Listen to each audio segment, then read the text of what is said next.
Dare you accept Dr. Ripper's invitation to step into his malevolent mansion and meet his more unusual staff?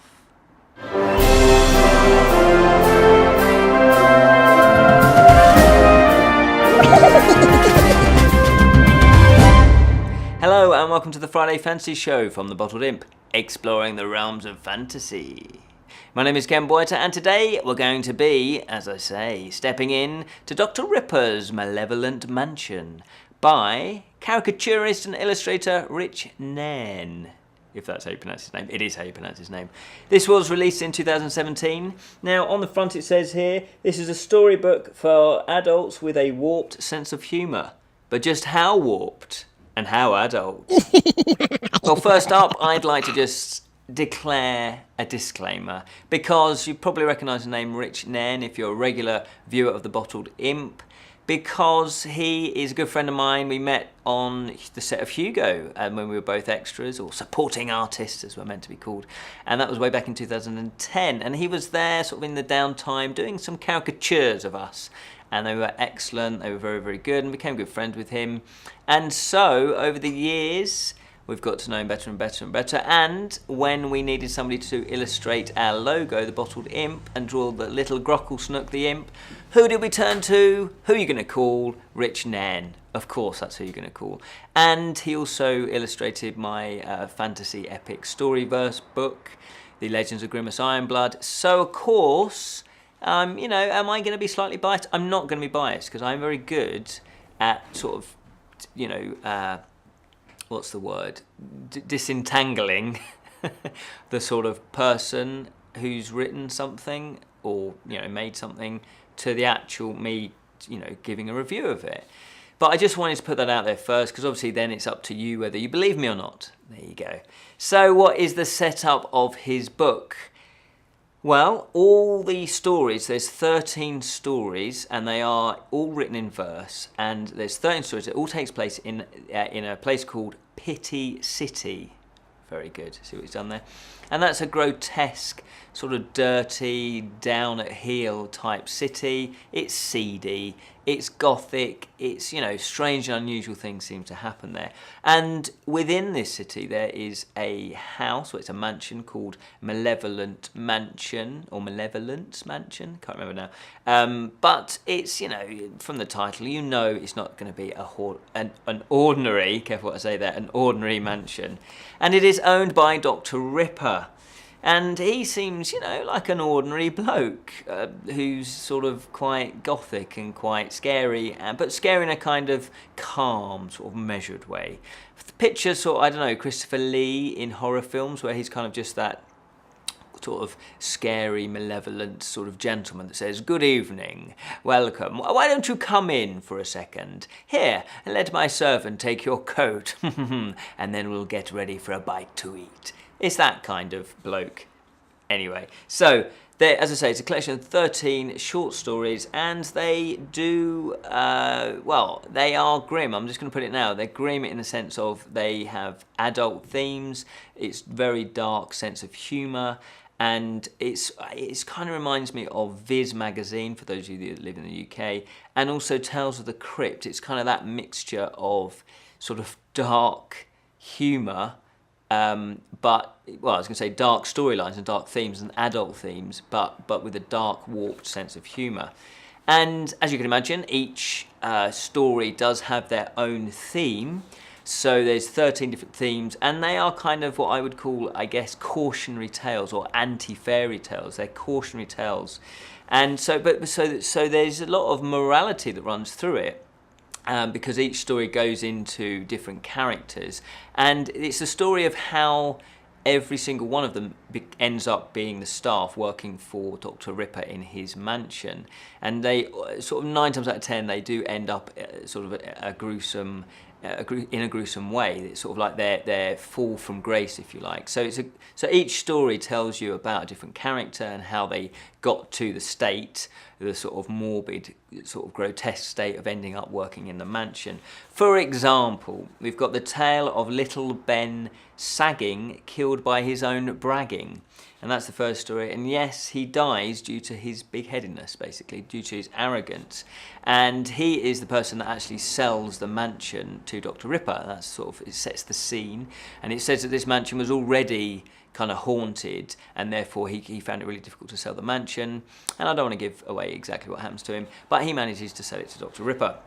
Also in the story, Rick Von Crap, the inappropriate chap, Rick gets his comeuppance due to his out-of-place comments, basically. So he just has no filter, and I guess those of you that know me might sort of think it's me, but it's not. This one isn't based on me, surprisingly enough. But yeah, so again, there's this comeuppance. So obviously he's taking a nasty fault, you know, like a I guess you would say a personality defect, possibly, or a social defect, social faux pas, and that's then going to be the comeuppance.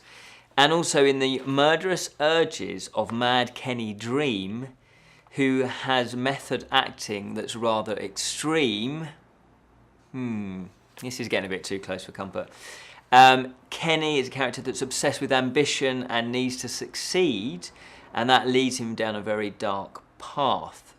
And yeah, you probably guessed it, this one is based on me, because Rich, in this collection of short stories, has decided to base all of the characters on people that he knows, friends, and people that he knows, and friends, and even family. And so I do murder mysteries, and so this one is about a troupe of actors that do murder mysteries, but of course you probably gathered that initially the people were going, oh, well, that's not a very impressive death, you know, I can still see him breathing.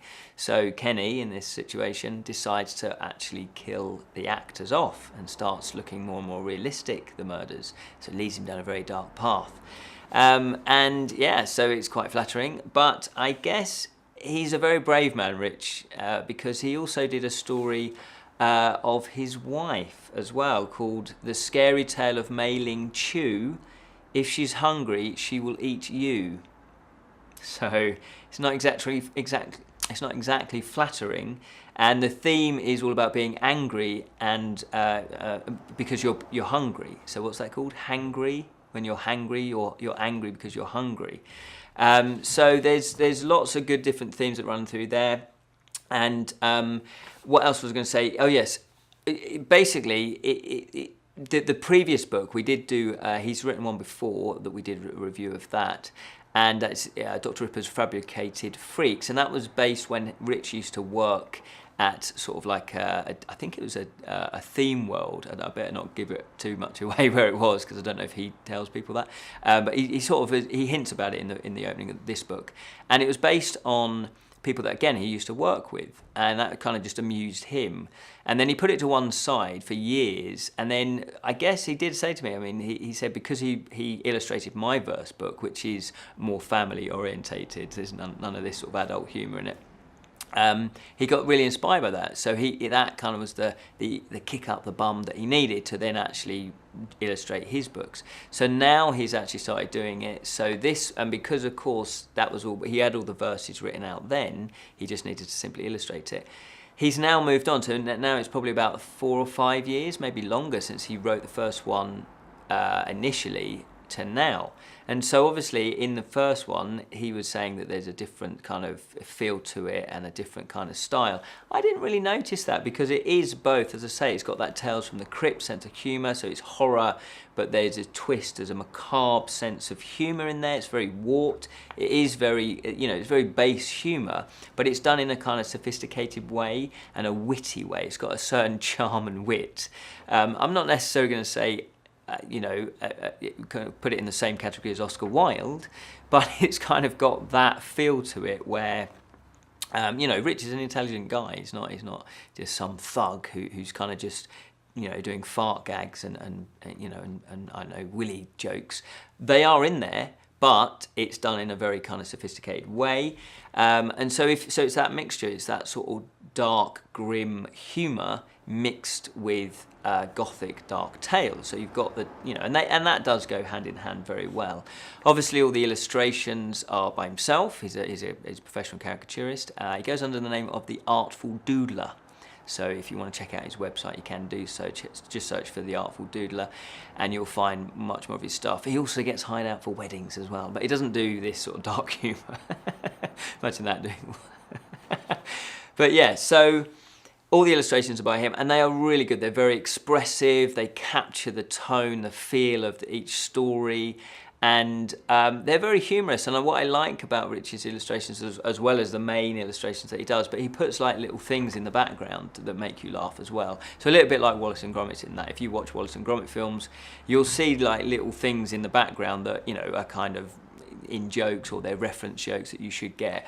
So again, if you watch something again and again, you should see more and more of those. And it's the same with that. He puts little things in the background, so that's really funny. As I say, I really enjoy this sort of sense of humour. If you're going to be easily offended by things, then this isn't the book for you, because there are boundaries. He doesn't, but he's very, you know, it is very schoolboy humour, if you like, but done in a sophisticated way. It is humorous. It is, as I say, like Viz, reminds me of Viz. So if you like that type of humour, you will definitely like this. And the good thing about it is that, I mean, there's 13 stories, and so when I read it, it did take me about an hour, I guess, maybe a little bit longer, because I really wanted to savour them. And so it feels like it's not just throw away. There's a substantial amount of reading that goes on, and the way that the stories unfold, he really builds up pictures in your mind, and it was laugh out loud. I did laugh out loud on several occasions, which you know when you're reading something, that's quite a feat to be able to do that.